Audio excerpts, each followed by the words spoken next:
Esos niños son los niños de Colombia.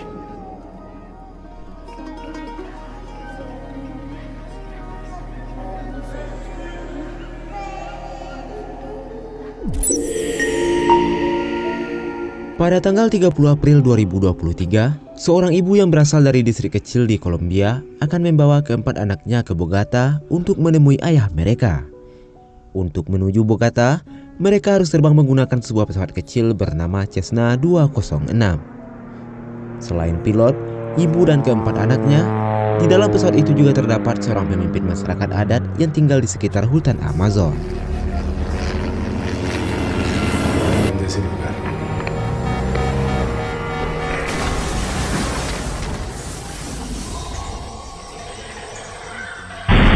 Keesokan harinya pada tanggal 1 Mei 2023, pesawat yang ditumpangi ketujuh orang tersebut hilang kontak dan kemungkinan jatuh di hutan Amazon.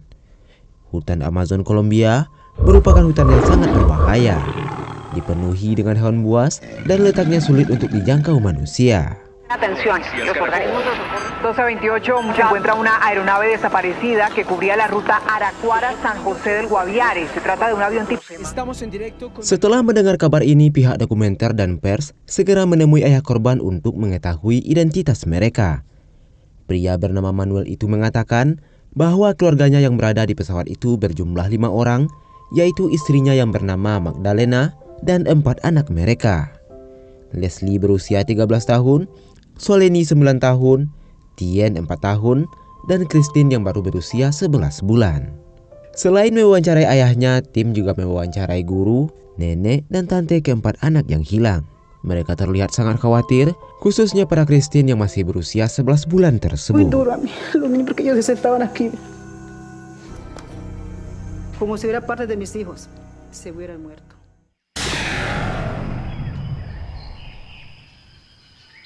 Keajaiban terjadi. Leslie terbangun dari pingsan dan melihat ketiga adiknya masih hidup, tapi ibunya terluka parah dan 3 saudara kandungnya menangis histeris. Situasi seperti itu terjadi beberapa hari. 4 hari kemudian, ibu meninggal.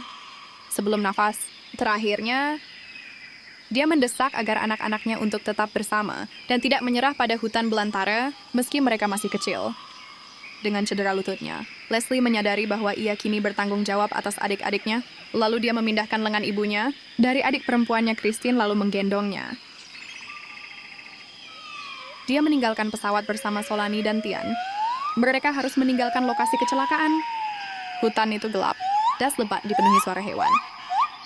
Sebelum pergi, Leslie membuka koper dan mengambil makanan apapun yang dia bisa, pakaian dan botol susu yang bisa dia bawa. Lalu dia membawa adik-adiknya pergi. Dia mengandalkan sinar matahari untuk mencari arah dan membangun tempat berlindung sementara dengan saudara-saudaranya menggunakan daun pisang. Dan saat bergerak, mereka kehilangan botol susu, yang kemudian ditemukan mereka makan buah yang jatuh dan berusaha menghemat energi. Setelah 4 hari dinyatakan hilang, seorang pemimpin pasukan bernama Brigadir Jenderal Sanchez dan Kapten Legionario menyusun strategi untuk mencari pesawat tersebut. Tidak lama kemudian, pasukan khusus ini segera pergi ke hutan Amazon menggunakan helikopter. Di awal pencarian, pasukan khusus yang berjumlah 26 orang ini merasa khawatir dengan keputusan mereka, karena tempat tersebut merupakan bagian dari kekuasaan pemberontak dan teroris. Tugas mereka bukan hanya mencari pesawat yang hilang, tapi juga menghindari kemungkinan serangan secara tiba-tiba. Di hari berikutnya, beberapa masyarakat adat yang mendengar ketua adat mereka juga berada dalam pesawat tersebut memutuskan masuk ke hutan untuk melakukan pencarian. Tapi mereka mencari secara terpisah dari kelompok militer. Masyarakat adat ini memilih untuk terpisah karena dulunya mereka memiliki konflik yang cukup serius dengan pihak militer. Pada masa lalu, pihak militer pernah datang ke wilayah mereka dan dianggap mengacaukan serta merusak tradisi dan budaya lokal yang telah dijaga turun-temurun. Hal ini menimbulkan luka dan ketidakpercayaan mendalam antara masyarakat adat terhadap militer. Dari minggu pertama hingga ke hari 15 pencarian, tim pencari tidak menemukan tanda-tanda apapun yang mengarah pada lokasi pesawat yang hilang. Kegagalan demi kegagalan membuat sebagian besar tim mulai merasa putus asa. Tapi Manuel percaya bahwa keluarganya Terutama keempat anaknya memiliki peluang untuk ditemukan hidup-hidup. Di tengah pencarian yang penuh tantangan ini, seorang anak suku pedalaman bernama Alejandro yang sama sekali belum pernah mengenal dunia luar mengatakan kalau ia melihat sesuatu yang mencurigakan di tengah hutan, sebuah benda berukuran besar yang tampak tidak alami di lingkungan tersebut. Dengan harapan baru, mereka segera bergerak menuju lokasi yang disebutkan Alejandro. Setelah menempuh perjalanan panjang, akhirnya mereka menemukan bangkai pesawat yang jatuh. Perasaan tegang dan haru bercampur aduk saat mereka mendekati reruntuhan pesawat tersebut. Mereka memeriksa bagian dalam pesawat, namun kenyataan pahit harus diterima, tidak ada korban yang selamat di tempat tersebut. Meski demikian, Manuel memperhatikan sesuatu yang membuat harapannya tetap hidup. Keempat anaknya tidak ditemukan di lokasi tersebut, yang memberinya keyakinan bahwa mereka mungkin berhasil keluar dari pesawat dan masih bertahan di suatu tempat di dalam hutan. Hal tersebut diperkuat dengan adanya koper yang berserakan seolah seseorang telah menggeledahnya. Keesokan harinya, pasukan khusus melanjutkan pencarian dengan fokus mencari keberadaan anak-anak yang hilang. Dalam upaya mereka, tim menemukan beberapa petunjuk yang memberikan secercah harapan. Tidak jauh dari lokasi bangkai pesawat, mereka menemukan botol bayi yang tampaknya baru saja digunakan. Sisa buah yang memiliki bekas gigitan manusia, sebuah gunting kecil dan ikat rambut. Temuan ini memberikan indikasi kuat bahwa anak-anak tersebut berhasil keluar dari pesawat dan mungkin masih hidup. Barang-barang tersebut menunjukkan bahwa mereka berusaha bertahan hidup dengan menggunakan apapun yang tersedia di sekitar mereka. Para anggota tim pencari mulai memperhatikan setiap detail, seperti jejak kaki atau tanda-tanda lain yang mungkin mengarahkan mereka ke lokasi keberadaan anak-anak tersebut. Mereka meyakini kalau anak-anak tersebut tidak berada jauh dari sana.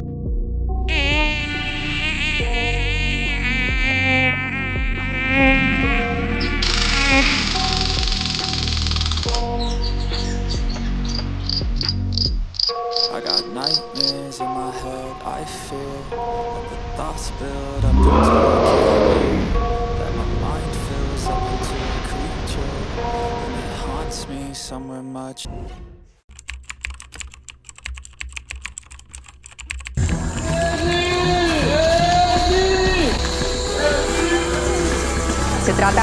Setelah 2 minggu dinyatakan hilang, Jenderal memutuskan untuk memperluas area pencarian.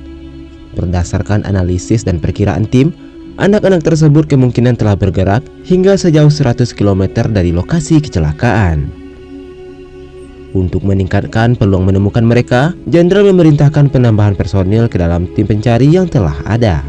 Tim pencari mulai menggunakan anjing pelacak yang telah terlatih untuk mendeteksi keberadaan anak-anak tersebut. Untuk membantu anak-anak itu bertahan hidup, tim penyelamat menjatuhkan suplai makanan di beberapa titik. Mereka juga menyebarkan selebaran berisi pesan khusus di sepanjang area pencarian. Selebaran tersebut berisi instruksi sederhana yang meminta mereka untuk tetap berada di dekat air dan jangan bergerak lagi. Bahkan tim penyelamat juga menggunakan rekaman suara dari sang nenek untuk mencegah anak-anak tersebut bergerak lebih jauh yang dapat mempersulit pencarian.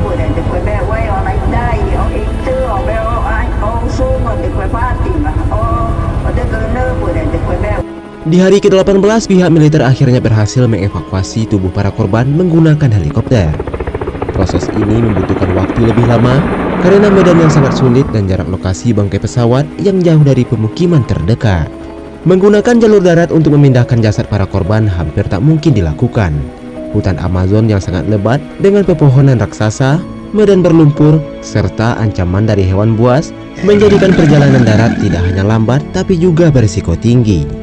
Oleh karena itu, helikopter menjadi satu-satunya pilihan yang memungkinkan untuk membawa jasad para korban keluar dari hutan.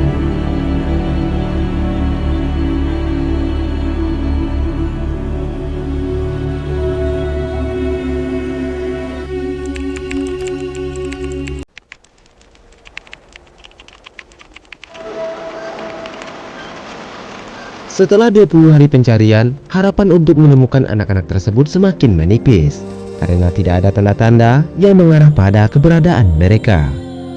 Masyarakat adat yang terus berjuang mencari akhirnya memutuskan untuk meminta bantuan seorang pria bernama Nicholas yang dikenal memiliki pengetahuan mendalam tentang hutan Amazon.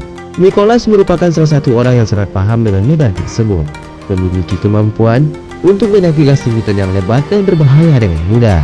Nicholas tidak hanya memiliki keahlian dalam bertahan hidup di hutan, tetapi juga memiliki pemahaman tentang cara berkomunikasi dengan alam, sesuatu yang sangat dihargai oleh masyarakat adat.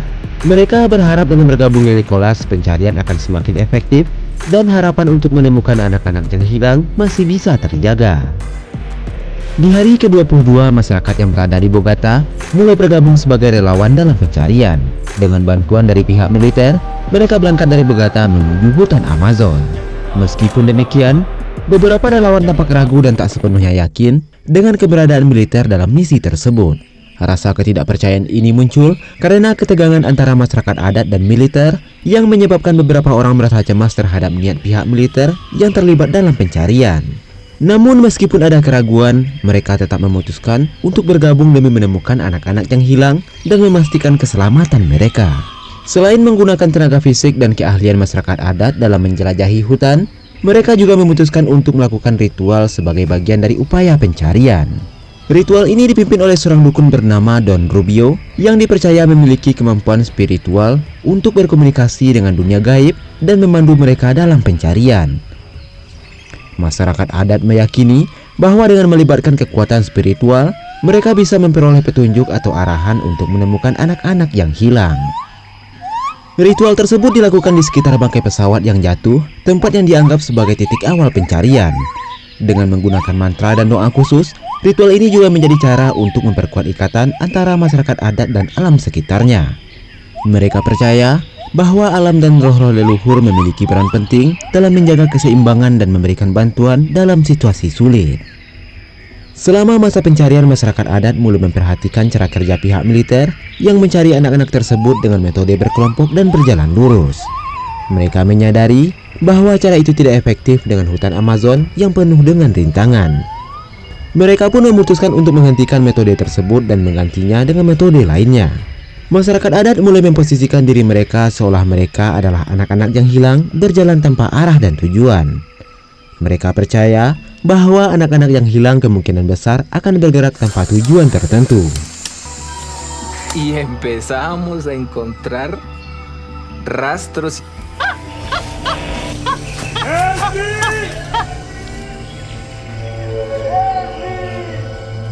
Metode ini terbukti lebih efektif. Setelah beberapa saat, mereka menemukan petunjuk-petunjuk penting seperti tutup botol, popok bayi, dan beberapa pakaian bekas anak-anak tersebut. Temuan ini semakin menguatkan dugaan mereka bahwa tempat tersebut mungkin merupakan lokasi terakhir di mana anak-anak itu bertahan atau tidur. Ellos tuvieron como 4 o 5 días aquí, demoraron harto.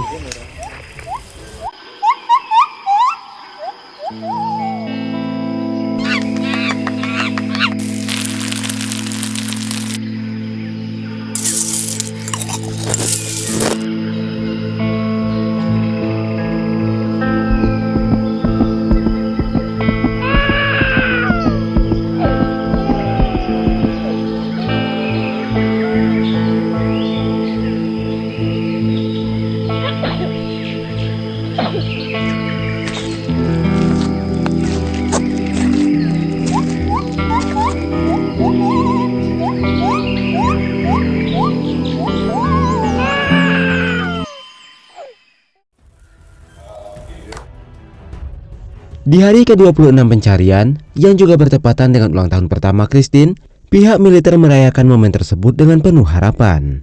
Mereka juga mengadakan sebuah acara kecil di tengah hutan, berharap perayaan ini bisa membawa keberuntungan dan segera menemukan anak-anak tersebut. Di hari ke-29, harapan untuk menemukan anak-anak tersebut semakin menipis karena usaha mereka masih belum membuahkan hasil. Kondisi itu diperburuk dengan banyaknya para relawan yang jatuh sakit. Di antara mereka ada yang demam tinggi hingga batuk berdarah. Hal itu mengakibatkan sebagian besar relawan memutuskan untuk pulang dan meninggalkan hutan.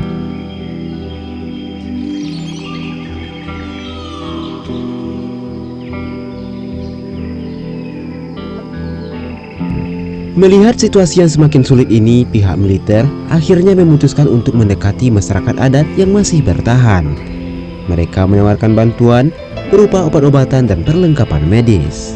Keputusan ini menjadikan hubungan antara militer dan masyarakat adat yang sebelumnya sering berseteru mulai membaik.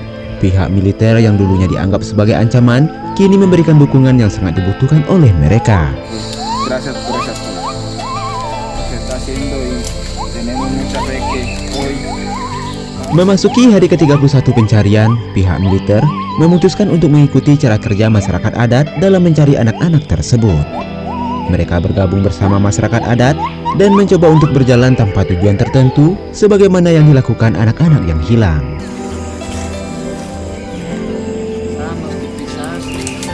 Namun setelah seharian mencari, banyak dari mereka mulai merasa skeptis dan meragukan kemungkinan bahwa anak-anak tersebut masih hidup. Semakin lama mereka menyadari bahwa kemungkinan untuk menemukan anak-anak itu hidup semakin kecil. No quería, o sea que le encontrara porque no quería ver a Manuel. Nenek dan tantenya Leslie mulai memiliki dugaan mungkin anak-anak tersebut tak ingin ditemukan. Di sini terungkaplah sebuah rahasia kecil yang selama ini tak pernah mereka ceritakan kepada publik, bahwa ibu dan anak-anak tersebut sering mengalami kekerasan dari Manuel, ayah mereka. Kekerasan ini mungkin menjadi faktor yang mempengaruhi keputusan anak-anak untuk menjauh dan bertahan hidup di hutan, jauh dari orang dewasa yang mungkin mereka anggap sebagai ancaman. Es verdad que él maltrató a mí, Magdalena, que le cogió y le dio con una ruda. Di hari ke-32 mereka memutuskan untuk mencari di malam hari. Awalnya mereka merasa senang karena kompas dan GPS menunjukkan tanda-tanda adanya sesuatu yang bisa membantu mereka. Namun setelah dicek lebih lanjut, ternyata tidak ada apa-apa di sana. Dari semua kejadian ini, mereka merasa seolah-olah alam sedang mengirimkan pesan pada manusia. Alam sengaja menyembunyikan anak-anak tersebut sebagai bentuk pembalasan karena selama ini manusia telah merusak keseimbangan alam. Perasaan ini semakin menguat ketika mereka merasakan betapa beratnya perjuangan yang harus mereka hadapi di tengah hutan yang seakan-akan alam menantang mereka untuk bertahan hidup. Di hari ke-33, Jenderal Sanchez mulai merasa putus asa dan meragukan kemungkinan menemukan anak-anak tersebut dalam kondisi hidup. Setelah lebih dari 1 bulan pencarian, ia merasa upaya pencarian ini semakin tak mungkin untuk berhasil. Oleh karena itu, Jenderal Sanchez memutuskan untuk menghentikan pencarian dan menarik semua anggotanya keluar dari hutan. Keputusan ini diambil dengan hati yang berat, mengingat harapan yang semakin menipis dan kondisi fisik serta mental tim yang semakin tertekan.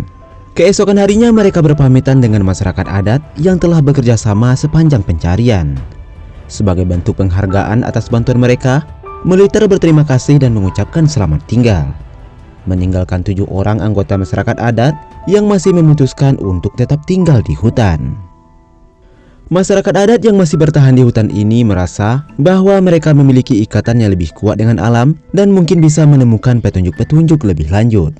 Mereka tetap bertekad untuk melanjutkan pencarian meskipun tanpa bantuan militer atau relawan lainnya. Keputusan militer ini menandai berakhirnya upaya besar-besaran pencarian yang dilakukan oleh pihak militer dan lembaga lainnya.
Masyarakat adat yang tersisa sebenarnya hampir menyerah. Mereka tampak termenung dan lesu memikirkan nasib anak-anak yang hilang tersebut. Namun jika mereka menyerah, harapan untuk menemukan anak-anak itu akan benar-benar lenyap. Mereka juga mulai merasa bingung dan tak tahu harus kemana lagi untuk mencari, karena mereka sudah menelusuri sebagian besar wilayah hutan tersebut. Melihat rekan-rekannya yang hampir putus asa, Don meminta mereka untuk tetap optimis. Ia mengingatkan satu-satunya harapan yang tersisa adalah Tuhan, Sang Pencipta alam semesta. Malam harinya mereka kembali melakukan ritual sebagai bentuk harapan terakhir. Jika cara ini gagal, besok mereka akan pulang dan meninggalkan hutan. Mereka pun merebus dedaunan dan mempersiapkan ramuan yang harus diminum oleh semua anggota tim pencari. Orang pertama yang meminum ramuan itu adalah Manuel, ayah dari anak-anak yang hilang. Begitu meminum ramuan tersebut, ia langsung muntah-muntah tanpa alasan yang jelas. Hal ini sempat membuat anggota kelompok merasa khawatir. Namun mereka melanjutkan ritual tersebut. Orang terakhir yang meminum ramuan itu adalah Don sendiri. Sesaat setelah meminumnya, tanpa diduga ia merasakan semacam pencerahan.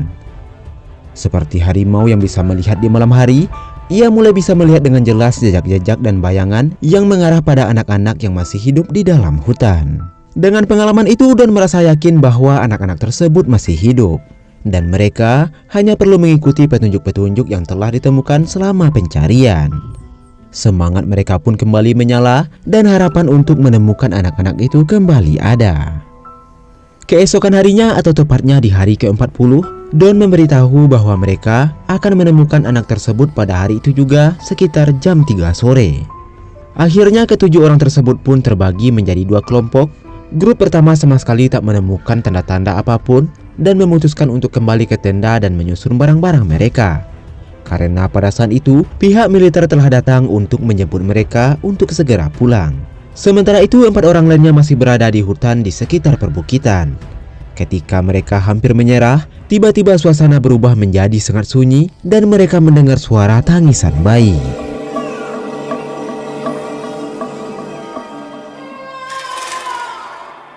Ya me di a los niños. Está bendecido, bendito sea mi Dios, encontramos los niños ya. Yo levanto mi brazo y le repito, familia.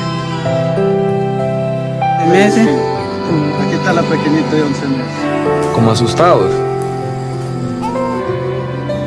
Awalnya anak-anak tersebut tampak ketakutan, tapi Nicholas mendekat meraih tangan mereka dan mengatakan bahwa ia adalah keluarga mereka. Dengan hati penuh harapan, setiap orang akhirnya membawa anak itu satu persatu ke perkemahan. Dalam perjalanan, Alejandro yang merasa sangat bahagia bernyanyi dengan penuh kegembiraan, mengungkapkan rasa syukur dan kebahagiaan bisa menemukan anak-anak itu dalam keadaan selamat. Namun kata pertama yang diucapkan oleh anak laki-laki itu membuat suasana menjadi lebih berat. Dengan penuh kesedihan ia berkata, "Ibuku telah mati dalam pesawat." Kata-kata itu mengguncang hati setiap orang yang ada di sana, menyadarkan mereka betapa besar perjuangan dan kesulitan yang telah dialami oleh anak-anak tersebut. Sesampainya di tempat peristirahatan, mereka segera memberikan perawatan pada anak-anak tersebut. Nicholas mengatakan bahwa mereka menemukan anak-anak itu tak jauh dari lokasi jatuhnya pesawat, hanya berjarak sekitar 4,3 km.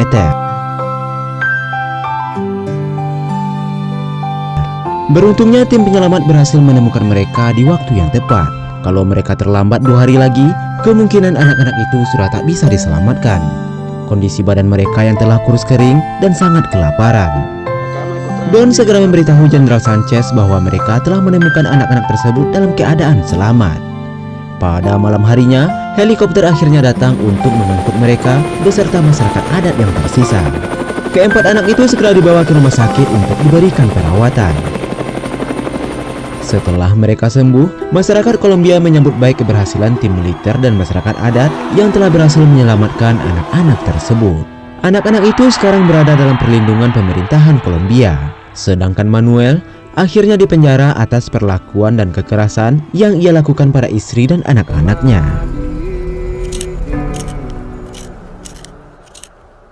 Setelah kejadian ini, Leslie diminta untuk menceritakan apa yang terjadi. Rupanya sesaat setelah pesawat jatuh, ia terbangun dan mendapati kakinya tertimpa puing-puing pesawat. Dengan sekuat tenaga, ia berusaha untuk mengeluarkan kakinya. Saat itu, ia melihat adiknya menangis dan ibunya yang masih hidup. Namun tidak berselang lama, ibunya terdiam dan tak mengeluarkan suara. Leslie merasa jika ia bangun lebih cepat, mungkin ibunya masih bisa diselamatkan. Melihat adiknya yang terus menangis, Leslie sadar bahwa mereka tidak akan bisa bertahan hidup di sekitar puing pesawat. Akhirnya ia memutuskan untuk membawa ketiga adiknya menyusuri hutan untuk mencari makanan dan minuman. Ia terus membimbing ketiga adiknya dengan kondisi kakinya yang masih sakit. Dulunya sang ibu pernah mengajarkan Leslie tentang makanan yang aman untuk dimakan. Leslie juga mencoba menangkap ikan dengan pancing yang ia buat dari barang-barang yang ada. Dan mereka memakan ikan tersebut mentah-mentah. Rasanya sangat menjijikkan, namun mereka tak punya pilihan lain untuk bertahan hidup. Malam harinya saat adik-adiknya tidur, Leslie merasa tak bisa tidur. Ia merasa terancam oleh hewan-hewan buas yang siap menerkam. Pada suatu malam, mereka hampir tidur dekat ular, namun Leslie segera mengambil kayu dan memukul ular tersebut hingga mati. Setelah beberapa lama di hutan, adiknya yang bernama Tien tiba-tiba jatuh sakit dan tak bisa berdiri. Saat itu, Tien bermimpi bahwa mereka tak akan pernah bisa ditemukan. Leslie yang merasa putus asa akhirnya memutuskan untuk meninggalkan ketiga adiknya dan mencari bantuan. Namun setelah berjalan sekitar 20 menit, ia sadar bahwa ia tak bisa meninggalkan adik-adiknya. Ia harus melindungi mereka. Akhirnya Leslie kembali ke tempat semula untuk bersama adik-adiknya dan melanjutkan perjuangan mereka untuk bertahan hidup. Hingga pada akhirnya tim penyelamat berhasil menemukan mereka. Setelah melalui perjalanan panjang, masyarakat adat tak menginginkan apapun, melainkan hanya mengirimkan pesan yang mendalam pada dunia. Pesan mereka adalah seruan untuk pengakuan atas hak mereka atas tanah adat mereka, hak untuk melestarikan budaya dan tradisi mereka, serta hak untuk terlibat dalam keputusan-keputusan yang berdampak pada lingkungan tempat hidup mereka. Mereka mengingatkan dunia bahwa masyarakat adat telah menjaga hutan dan alam sejak lama, menjaga keseimbangan ekosistem yang semakin terancam oleh eksplorasi tanpa henti.